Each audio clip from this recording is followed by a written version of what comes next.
Hello and welcome to Background Briefing, available 24/7 at backgroundbriefing.org. I'm Ian Masters, and today we'll look into a number of stories and issues in the news.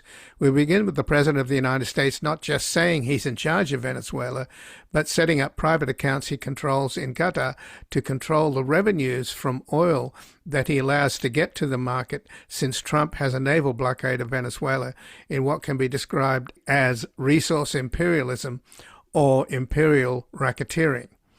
Joining us is Regunberg, a contributing editor at the New Republic, a climate lawyer and progressive organizer. He is the director of the Climate Accountability Project at Public Citizen and previously served as a member of the Rhode Island House of Representatives. We will discuss his latest article at the New Republic, "The Donroe Doctrine is a Scam." Then we'll examine what the historian Heather Cox Richardson describes as Trump's Putinization of American foreign policy, and speak with Dr. Louisse Shelley, the Omar L. and Nancy Hurst Endowed Chair Emerita and a University Professor Emerita at George Mason University. She's the founder of the Terrorism, Transnational Crime and Corruption Center at the Shah School of Policy and Government, a leading expert on the relationship among terrorism, organized crime and corruption, as well as human trafficking, transnational crime and terrorism, with a particular focus on the former Soviet Union. She specializes in illicit financial flows and money laundering, and is the author of Dirty Entanglements, Corruption, Crime and Terrorism, and Dark Commerce, How a New Illicit Economy is Threatening Our Future. Then finally, we will speak with Andrew Miller, a senior fellow focused on the Middle East in the National Security and International Policy Department at the Center for American Progress. He has an article at Foreign Affairs. We will discuss Iran and the limits of American power, what a U.S. military strike would and would not achieve. And before we begin at the start of this new year, which will culminate in the fateful midterm elections in November, polls already indicate MAGA Republicans will lose the House and possibly the Senate. But we're up against a Trump-Miller presidency already drunk with power, and they will do anything to stay in power, having already demonstrated their contempt for the United States Constitution with Trump's January 6, 2001 coup attempt. They see over half of the country as their enemy and have a private army of loyal thugs ready to round up critics of the regime they label as communist lunatics. As Trump cowers, the media and his cronies buy up the mainstream press, Background Briefing will continue to expose this malevolent regime's fascistic machinations, providing a daily insight into the news as a massive coalition of people power is mobilized to bring about an end to this nightmare and usher in a new era of reform not seen since Nixon departed the presidency in disgrace. To help save America's 250-year-old democracy, we need all hands on deck, and you can make a tax-deductible donation to help us do our part at backgroundbriefing.org/donate or at publictruthmedia.org. And thank you. And joining us now is Regunberg, a contributing editor at the New Republic, a climate lawyer and a progressive organizer. He's the director of the Climate Accountability Project at Public Citizen and previously served as a member of the Rhode Island House of Representatives. And his latest article at the New Republic is "The Donroe Doctrine is a Scam." Welcome to Background Briefing, Aaron Regunberg. It's great to be with you, Ian. Well, thanks for joining us, Aaron. And you say in your article, the Donroe Doctrine is a racket, nothing more and nothing less, designed to make the U.S. taxpayer underwrite resource imperialism for Trump's billionaire buddies. And, of course, it's largely going through Trump's hands, so I don't think he's particularly generous even to his billionaire buddies. I mean, maybe it's trickling down to his families. But he set up accounts, offshore accounts in Qatar, to handle this money, and it's entirely in his hands. So this reminds me of what the historian Heather Cox Richardson recently referred to Trump's Putinization of American foreign policy, where everything goes through the dictator's hands. Is this the situation we have now, Aaron? I think that's a very clear way of describing it. Yeah, I mean, particularly what you just described, this shift from public control of expenditures to private, right? The fact that this oil money that Trump is looting from Venezuela, we are putting it not into the US Treasury, but into external bank accounts. It's literally a system for collecting personal imperial tribute that Trump can dispense with extra constitutionally. We've been in five alarm fire for a while, but I think this is a real acceleration of the just uprooting of our basic constitutional system. Right, but nobody's ever been able to use the most powerful military on the planet as its private enforcer, right? It's like the mafia don now has the U.S. Navy, the Marines, the Air Force, the Special Forces doing his bidding. Right, and it is very clear that the entire focus of the policy is enrichment. The piece I wrote, we were at that point thinking more about enrichment for the fossil fuel industry, and that's clearly a piece of this. But as you alluded to, it seems very clear, like so much of Trump's policy, the core of it is just personal grift, personal enrichment, and personal accumulation of power. Again, the idea that he's going to have these extra constitutional bank accounts where he personally controls the loot that we've plundered from Venezuela. That is another way of building his own power, right? His own unrestricted personal control, and way to dole out favors or punishment to the actors around him. But it looks like he's done it in collusion with the vice president, now president of Venezuela, Delcy Rodriguez, who comes out of the oil industry, because what the deal, as far as I can tell, Aaron, is that Trump has the U.S. Navy blockading the country. So the only oil that can get to market happens because the U.S. allows it to get to market. And of course, they have the refineries on the Gulf Coast that are designed to take Venezuelans' heavy, sour crude oil. So it seems to me that the deal is, I get to control the money. I give you back money, Delcy, so that your lives as your people can improve. And then we'll have elections later on. And by the way, even though I'm meeting today with the leader of the opposition, who won the Nobel Prize, which I think I should have got, we'll be able to help you win the next election.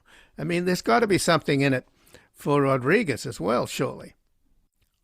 Yeah, I mean, what she got out of it is she's the new head of the country, right? She went from VP to P. I don't think it's likely that too much of this is going to be directed towards the enrichment and improvement of the Venezuelan people. I do think, you mentioned the sort of the structure of our refineries along the Gulf Coast, and I think it's really useful to underline and make sure everyone understands that regular American consumers, the American public, we're not going to see any benefit from this adventurism.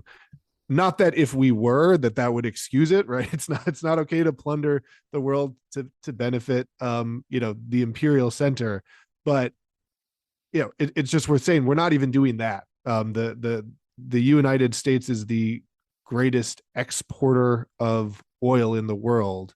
The problem is that we don't have enough supply, and bringing in this particular crude is not going to do anything to lower costs at the pump for American consumers. It's going to make a lot of money for those refinery owners, which include Trump mega donors, and those refineries are gonna process it into products for export to again make more money for the industry. It's not going to be in any way helping us. You see a lot of posts from right-wing influencers saying, free oil, it's going to be great, which again is reprehensible in and of itself, but we don't even have that level of sort of welfare chauvinism.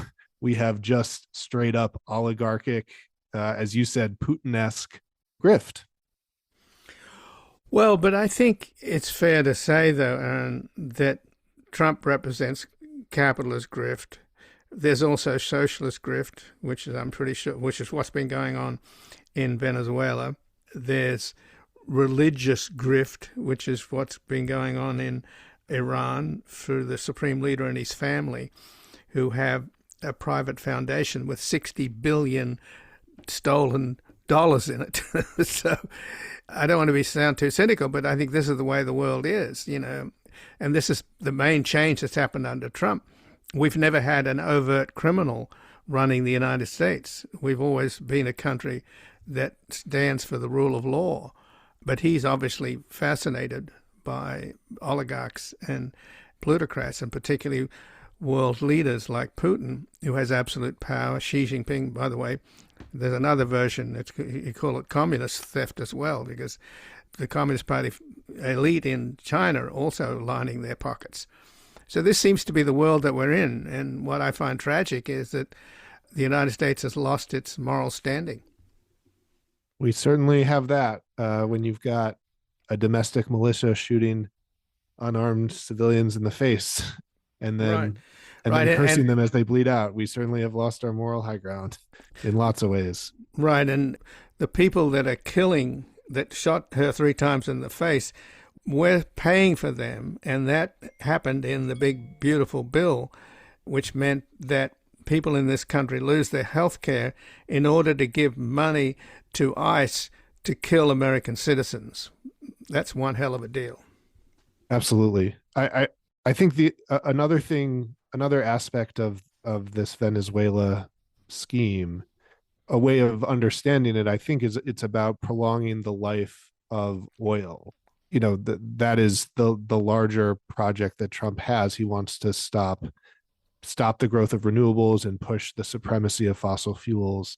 And I do think there's a strategic method to Trump's madness here, where he's working to make sure that U.S. fossil fuel exports can help. I don't think it'll help prices here, but maybe it can help make oil continue to be more competitive internationally at a point when renewables are cheap and growing and seem unstoppable. His whole oligarchic circle is doing whatever they can to try to arrest that growth. Well, unfortunately, he's succeeding, isn't he? He's killed off everything that Biden did in terms of renewables and green energy initiatives. The courts have reversed him on the wind farms off your estate of Rhode Island. But by and large, it's drill, baby, drill, or pump, baby, pump, right? Exactly. So I think that our one hope on this front is that in other parts of the world, the growth of renewables seems to be taking off in a way that we can hope can't be constrained anymore by lunatic strongmen like Trump, because it's just so much cheaper. I mean, Chinese solar panels are flooding the whole world because they're so efficient and so easy to set up and have so much value. I think, again, what Trump is doing in Venezuela can be seen perhaps as a way to stretch beyond his efforts to just slap down renewable growth in this country and try to affect it on the international scale as well. I think the one silver lining in this that we mentioned in our piece is that I think there's political vulnerability to this kind of gunboat diplomacy that we're seeing, when it's so clear that it is about enriching Donald Trump personally and his fossil fuel benefactors. Like, the American public doesn't want our tax dollars and potentially our people, right? There was just an announcement that there are going to be boots on the ground in Venezuela. It's going to be private security firms, but those are still people, and it's going to cost even more than if it was the U.S. military. It's still our taxpayer dollars. The idea that we are going to be doing all of this public expenditure for the private gain of these oligarchs, I think, is not a popular move, but that really puts it on Democrats to do a good job of telling that story and standing strong and being effective in pushing back. And we have to hope that they'll do that. They haven't always stepped up when we need them, but we do need them to tell a really clear story here. But the way that the mafia operates is that they're basically parasites.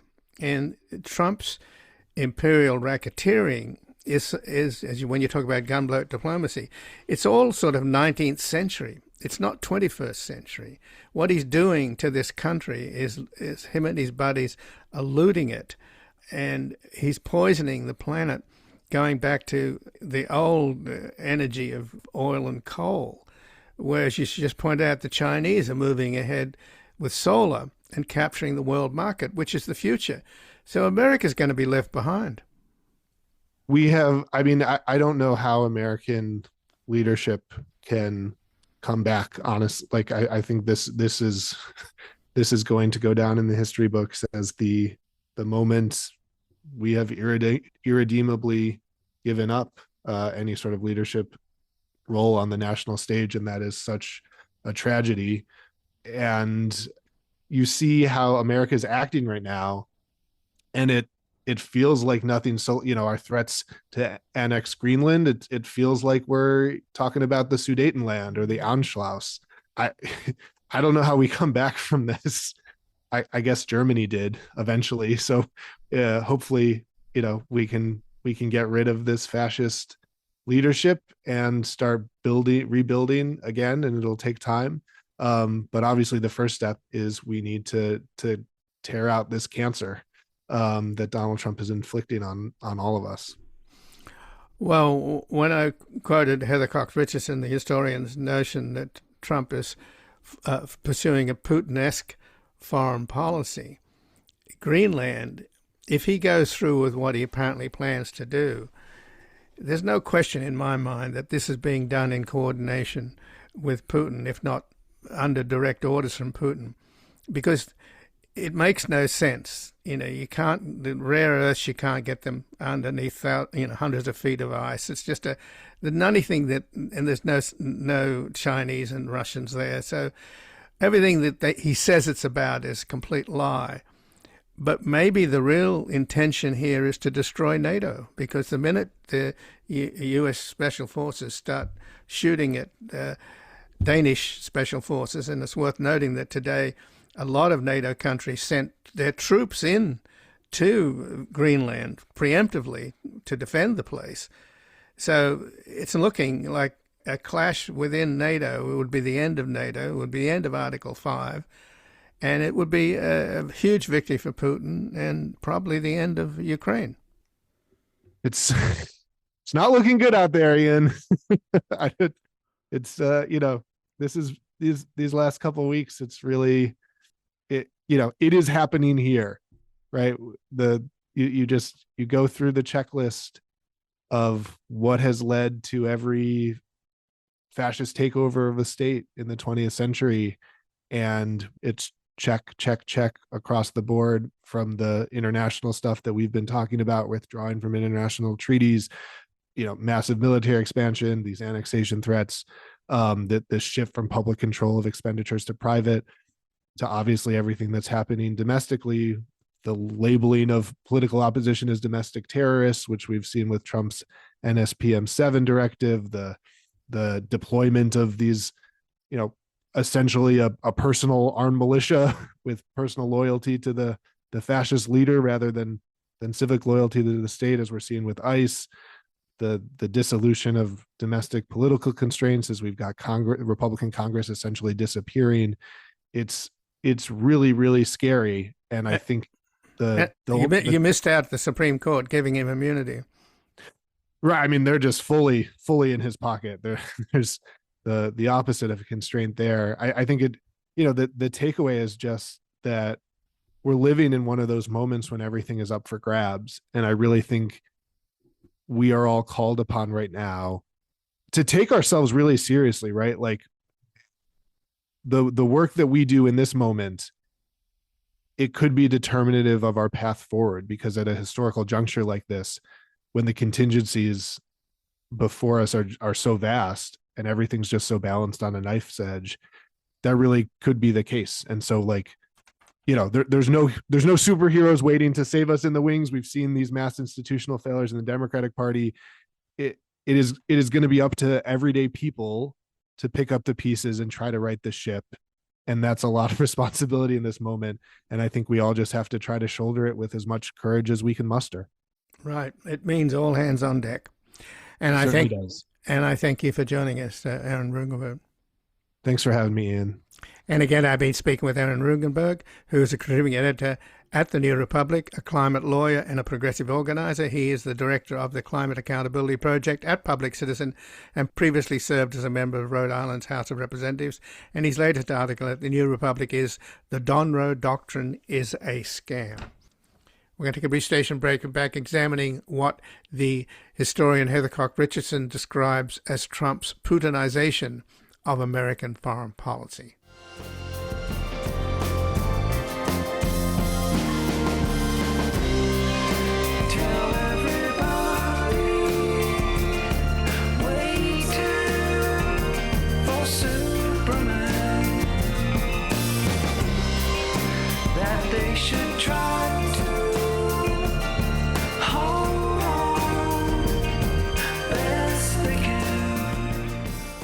Welcome back. I'm Ian Masters, and this is Background Briefing, available 24/7 at backgroundbriefing.org. And joining us now, Dr. Louise Shelley, the Omar L. and Nancy Hurst Endowed Chair Emerita and a University Professor Emerita at George Mason University. She's the founder of the Terrorism, Transnational Crime and Corruption Center at the Shah School of Policy and Government, and is a leading expert on the relationship amongst terrorism, organized crime and corruption, as well as human trafficking, transnational crime and terrorism, with a particular focus on the former Soviet Union.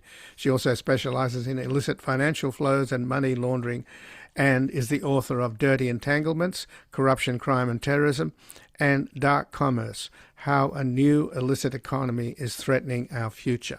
Welcome to Background Briefing, Dr. Louise Shelley. Thank you for having me.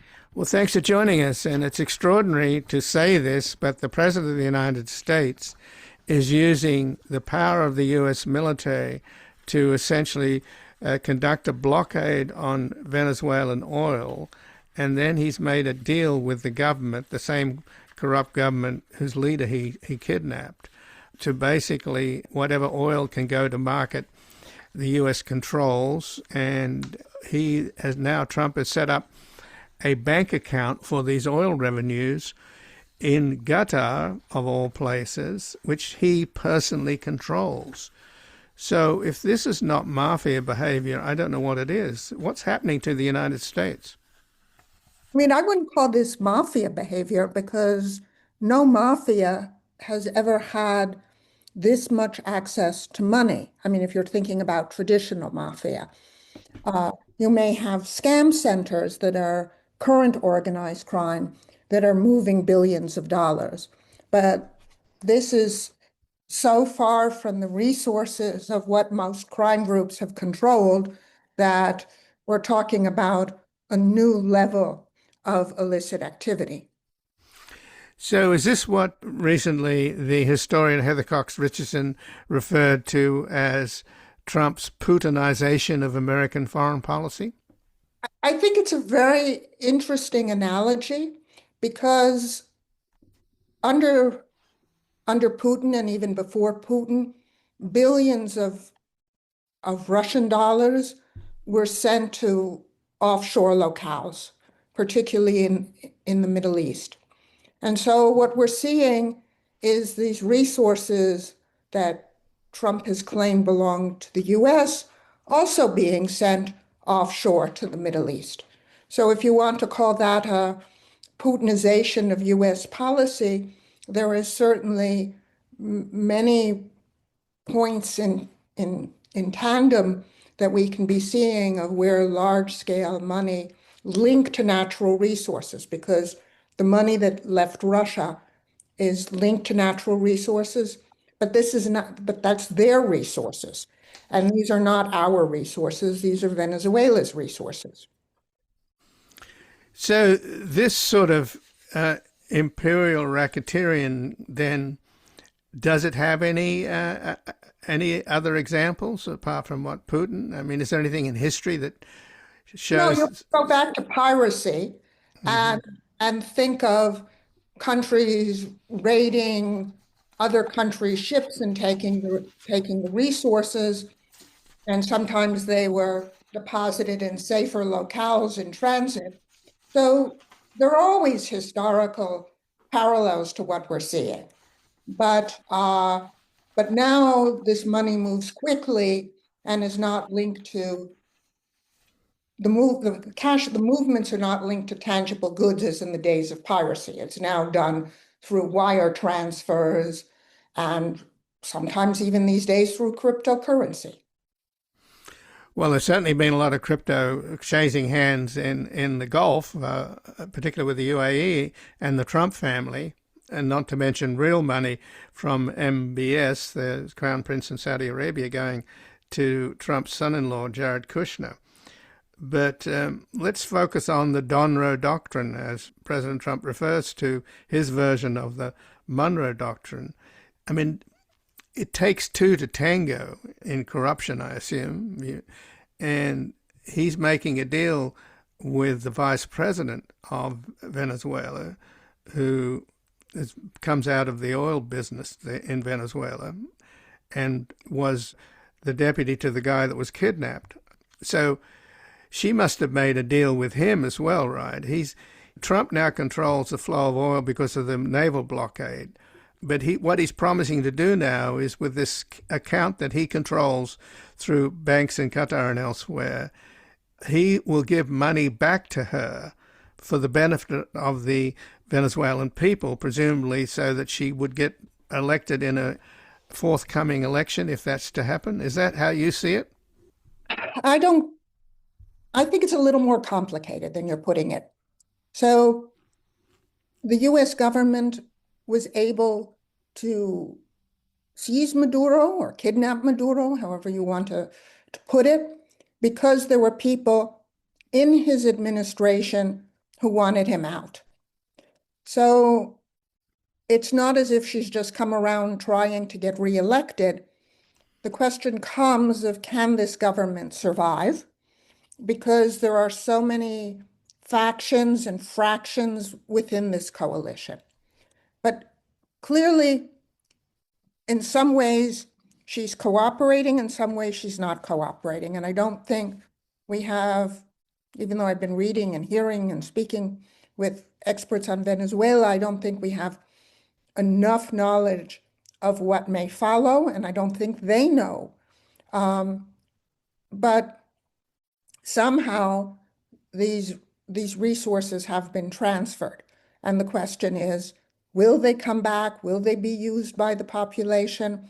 And is there a chance for a democratic government to come in and really introduce some accountability into the financial status of Venezuela? Well, of course, today Trump is meeting with the Nobel Prize-winning leader of the opposition who won the last election but was denied the seat, if you will. So at some point or other, I guess he's got to navigate between making a deal with the person who's running the place now, along with the Interior Minister, who's an extremely unsavory person. And also the military. And the military to avoid the need for boots on the ground, even though Trump's now saying that he's going to send in mercenaries like Blackwater to take care of the oil. So is it possible, Louise, then to look at the world now that the leader of the free world, Donald Trump, seems to have basically abandoned any concept of the rule of law, which the United States has stood for, presumably? Are we sort of subject to a world in which you have socialist thieves in Venezuela, capitalist thieves in the United States, religious thieves in Iran, communist thieves in China, and a massive kleptocrat in the Kremlin? Is that the way the world is shaping up? As a specialist on transnational crime who's been looking at these issues for, more than 3 decades, I would say that we're at the most acute point that I have seen in my 35 years of study of this phenomenon. And the transnational crime is everywhere, it's more potent, and it's involving much larger sums of money. So is this then a sort of an adjunct of a condition where Trump has more or less said, we and Miller, some people argue is the co-president, has referred to the idea that we're going to control the Western Hemisphere and do what we want and grab Greenland, etc. So could you make the analogy of a bunch of mafia bosses carving up the world like they carve up territory? Don, you get the Western Hemisphere. Xi, you get Asia. And Putin, you get Russia and Eastern Europe. Is that an accurate portrayal of the current global situation? I wouldn't call them mafia bosses because mafia bosses are always trying to have a relationship with the state. And what you're talking about are leaders of states who are working in criminal ways. As I wrote on this many decades ago, what some people have referred to as a political criminal nexus. And that's what we're looking at, but not the carving up the world by mafia bosses because they don't have that authority. So what then, where's the Elliot Ness? Where's the global cop on the beat? And that's the problem, that there is no global cop. I mean, people may say, oh, well, there's Interpol, that's the International Police Organization, but that is governed by representatives of each country. And therefore, it is not an independent body and is beholden to those who are in control. So it cannot be as vigilant as it should be, and is often highly politicized, and has used Interpol notices to go after political enemies of individual states. Right. Putin's been using these red notices. Yes. So it's obviously not happening. But recently in his New York Times interview last weekend, Trump said the only thing restraining him is his own morality, which is a frightening thought because he's obviously one of the most immoral and amoral people ever to occupy the Oval Office. Where can the pushback come from then? Where can a moral renewal come from? I think, as we've seen in Italy, when you've had such enormous power of the mafia, you've had civil society rise up and push back. And that's what we need today. And it is, I mean, the US has the structure of a democracy. People are using the laws, they're using the courts, and they've got to just stop. They have to use civil society and activism as has been used effectively in many other societies. We've just seen the Bulgarian government topple because of anti-corruption protests. We've seen activities in many other countries in the world that have risen up to protect their rights and to counter corruption. Yes, it's been happening in Hungary as well because of their kleptocracy. But in this country, how much do you think that the Department of Justice itself has been corrupted? Because at this moment, they're bending over backwards to exonerate this ICE officer who murdered a woman, shot her 3 times in the face. And you have a situation where you have what some describe as Trump's private army acting as law enforcement, supposedly to, end crime or contain crime, but yet they're acting like thugs. So it's Wait, you're confusing two different things. So the thugs that you're talking about are under DHS. Mm-hmm.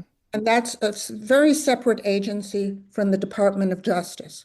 So just in the last days, 6 attorneys general in Minnesota have resigned. So there are people who are resigning from justice. There are people who are trying to do the right thing in justice under very difficult circumstances. So I don't want you to be, and I don't want our audience to be equating what is going on with DHS with some of the people who are still fighting the good fight in the Department of Justice.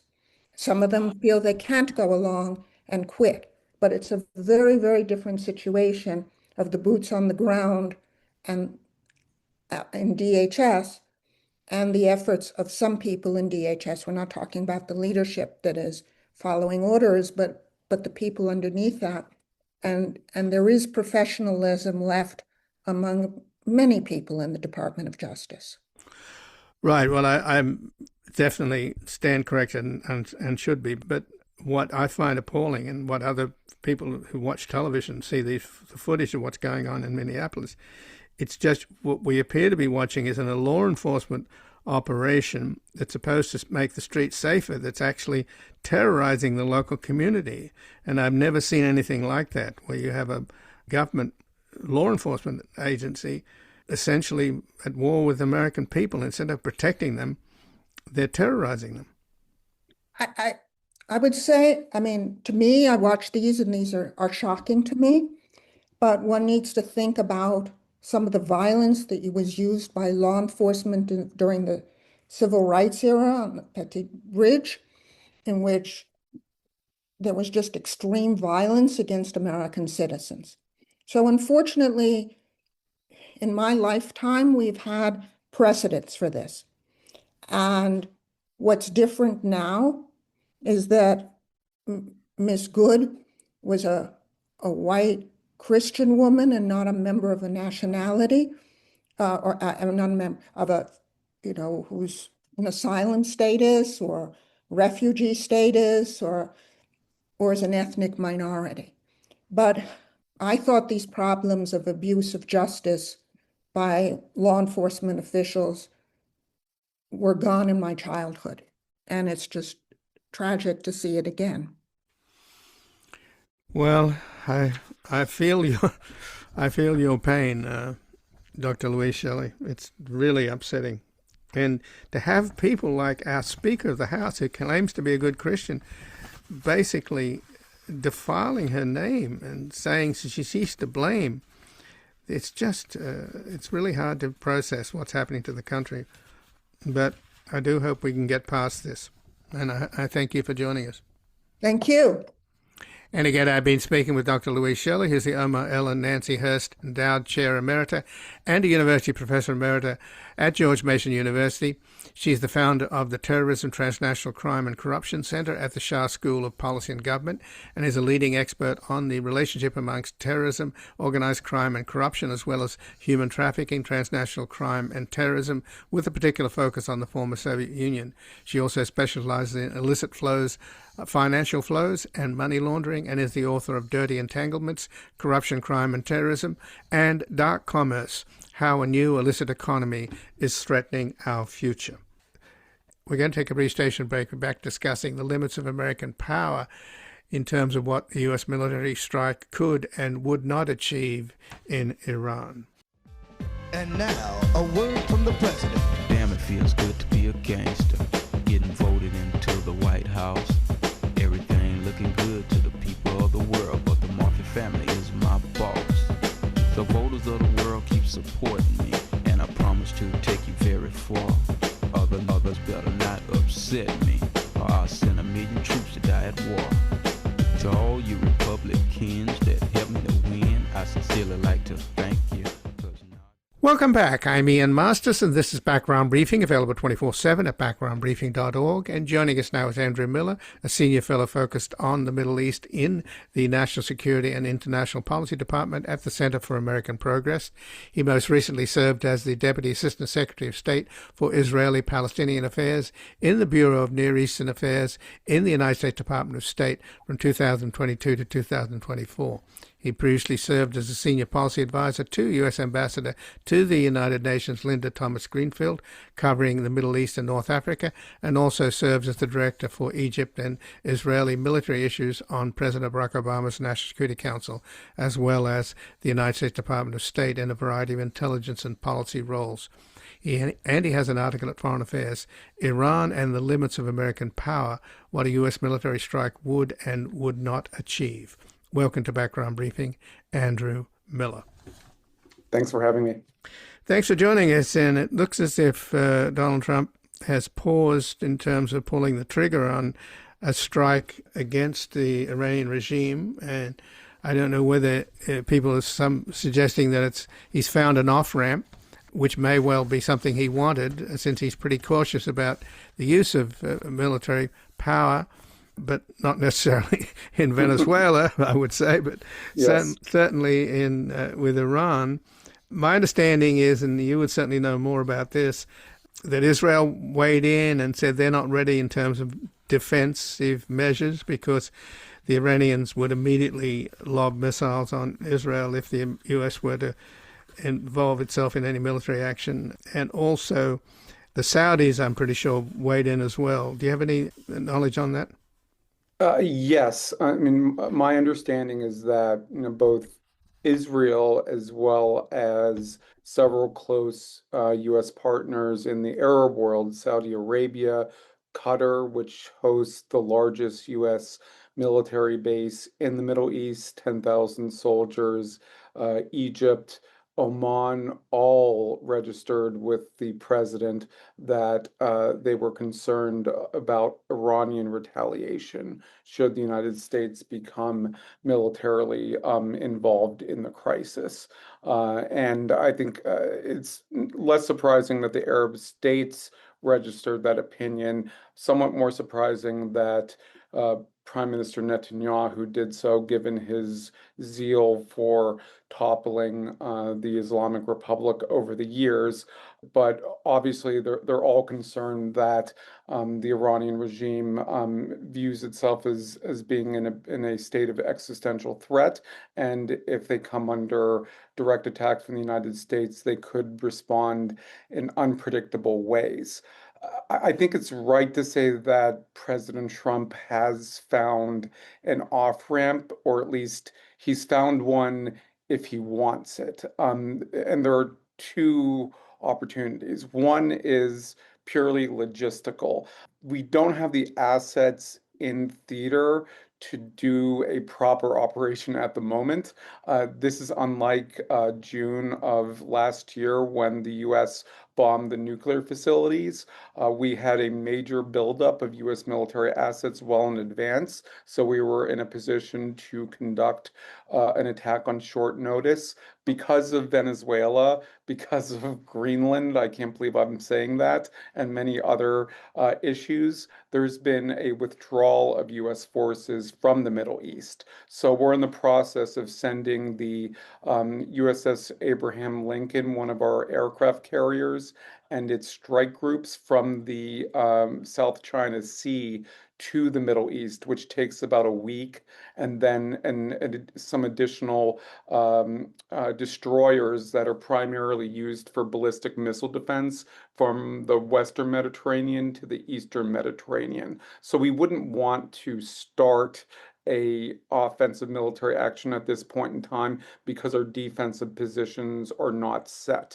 And I'm not sure that President Trump recognized that when he began talking about military action. But the development on the ground he seems to be seizing on is that the Iranian regime has said it is not going to execute one of the young protesters who previously appeared to be under threat of a death sentence. They're saying that he could be sentenced to a long period of imprisonment, but he won't be sentenced to death. And there is anecdotal reporting that the rate of killing has decreased. Now, it's important to emphasize that if it has decreased, it's not because of a deliberate decision by the Iranian authorities, but instead because the Iranian people are turning out in lower numbers because they've been deterred by the level of killing. But Trump could argue that, well, he's been successful, people are not being killed at the same levels, mission accomplished, I don't need to get involved. So he has that off ramp if he wants to take that option. And as I argue in my article, there really isn't a good way for the United States to protect Iranian demonstrators short of deploying ground forces, which President Trump clearly doesn't want to do, and which I certainly wouldn't recommend the United States do either. So is there the issue, and it's been brought up by analysts I've spoken to, that there's a possibility of this being somewhat like President Barack Obama's red line with Syria if they used chemical weapons against their own people. He set a red line, and then when Assad did that very thing, he backed away. So there's that aspect to it, and there's also a question I have about who's he talking to. I mean, we don't have diplomatic relations, obviously, with Iran. And one of the things that distinguishes Trump from any other practitioner of American foreign policy is that he's willing to talk to anybody. And so he doesn't have a precondition. You can't talk to somebody unless they adhere to our ground rules. So when he says that he's been told on good authority that the killing in Iran is stopping and the regime has no plans for executions, what is the good authority? I understand he might be working through the Pakistanis interlocutors. What do you know about that, and how solid the information is, or whether he indeed has direct connections with either Pezeshkian or the Supreme Leader? Mm-hmm. On the red line parallel, it certainly exists. And President Trump, if this proves to be a red line incident, and President Obama would not be the only American presidents who have declared something a red line and then not enforced it. I think what could be the difference in this case is that it might be worse in the sense that President Trump's very vociferous and outspoken stance on defending protesters almost certainly encouraged more Iranians to turn out, believing that the United States would protect them. So he may have unintentionally encouraged Iranians to put themselves in danger, whereas President Obama, it's not to defend not enforcing the red line, but I don't think Syrians were placing themselves in additional danger with respect to chemical weapons because the president said he wouldn't allow it to happen. Anyone was in a level of danger from the regime, regardless of the decisions they were making. So it just speaks to the importance of what any president says, and regardless of whether that president has a record for being very careful for what they say or not, people listen to what they say all over the world, and it's important that they try to measure their words very carefully.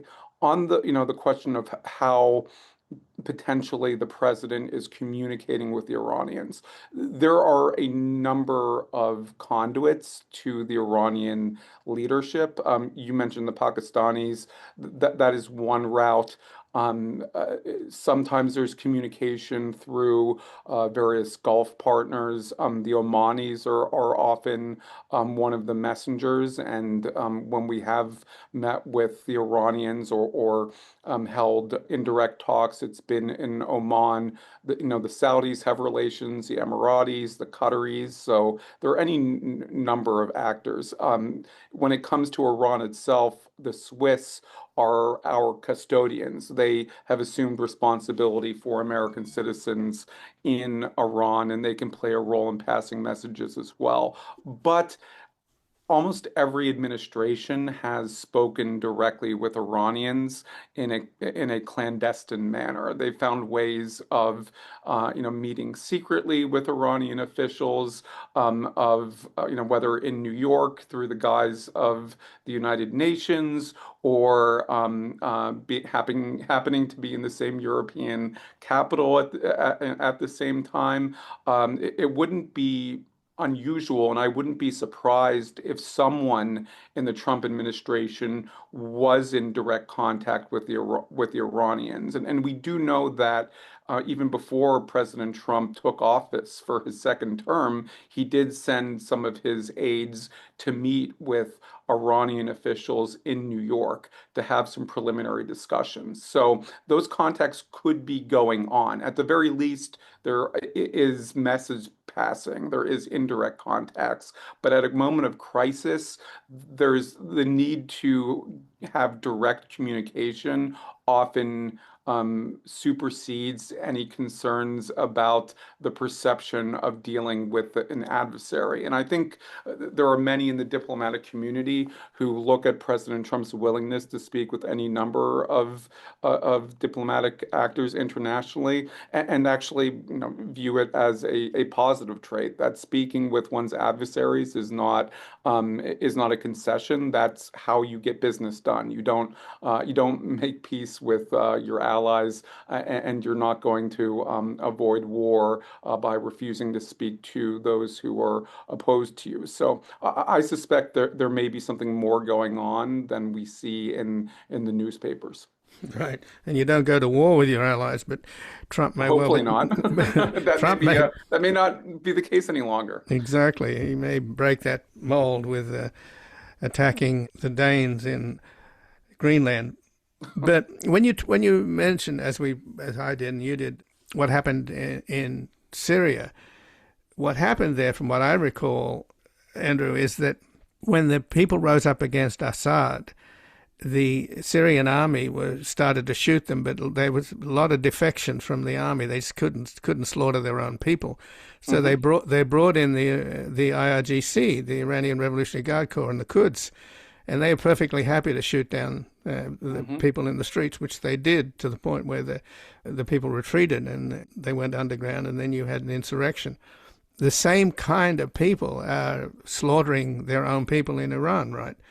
And they're not going to give up, are they? I mean, one can make the assumption that because the economy is in such dire shape, that even families of the military are feeling the pain as well.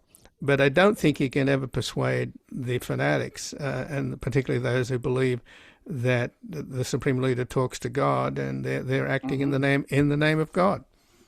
No, that's absolutely right. The IRGC and the Quds Force in particular, which Qasem Soleimani had commanded up until his killing in 2020 by President Trump, was directly or indirectly involved in many of the atrocities that were committed throughout the region over the past 20 years. In Iraq, following the U.S. invasion and occupation, the Arab uprisings and the backlashes that occurred, they played a critical role in training Iranian proxy movements that have been a thorn in the side of the United States and its allies and partners, but also the peoples of those countries, and acting in the interests of the Iranian government and the regime of the Islamic Republic first and foremost. And, as someone who has relatives who perished in the Holocaust, I don't readily compare, organizations or people to the Nazis, but the IRGC is about as close to the SS as you can get in terms of their zealotry, their commitment to the cause, the degree to which they will go to achieve their objectives.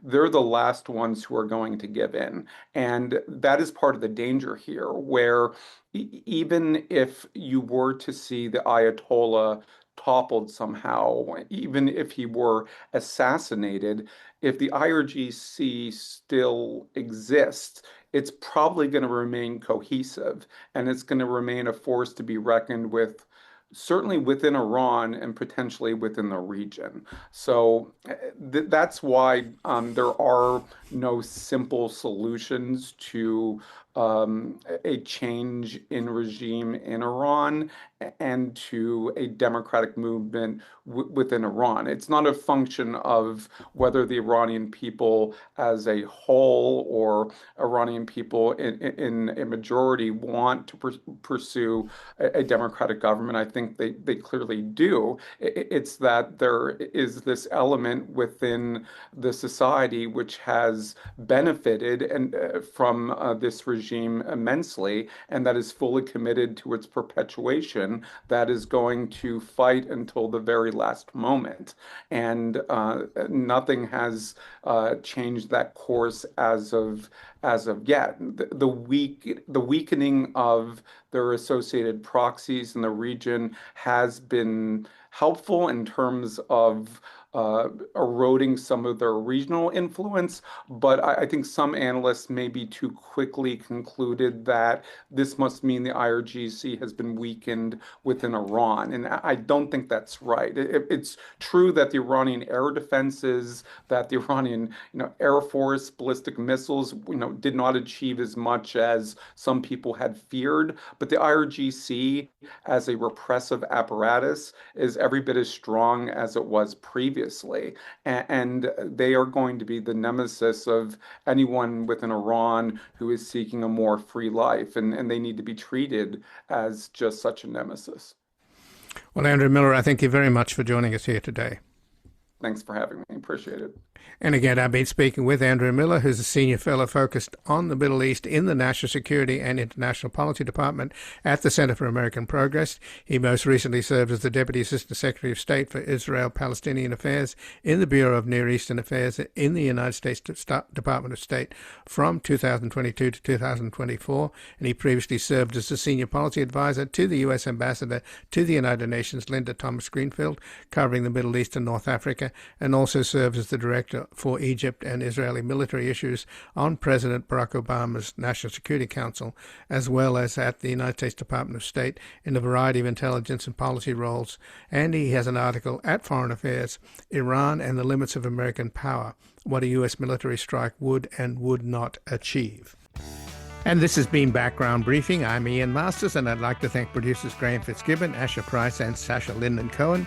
If you missed any of today's program and would like to explore our vast archives, you can find us at backgroundbriefing.org, where we include extended interviews, searchable by topic, and have made it easier for you to sign up for daily email updates and provide links to resources, articles, and books discussed on the program. Also, you can find links there to subscribe wherever you get your podcasts, and we highly encourage your ratings and reviews on these platforms.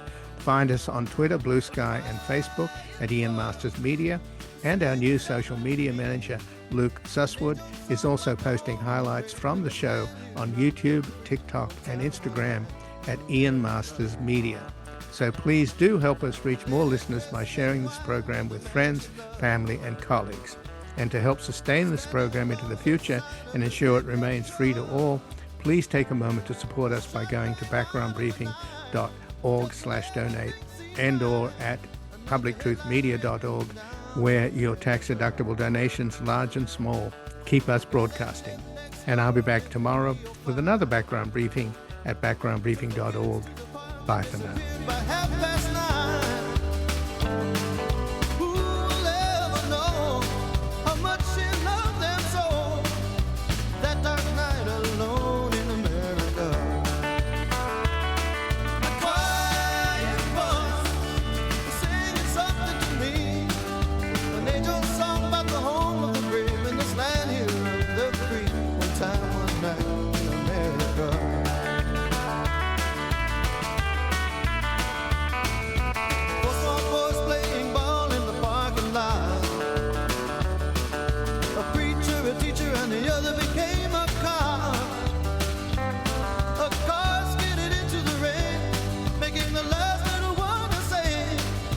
One more light goes out.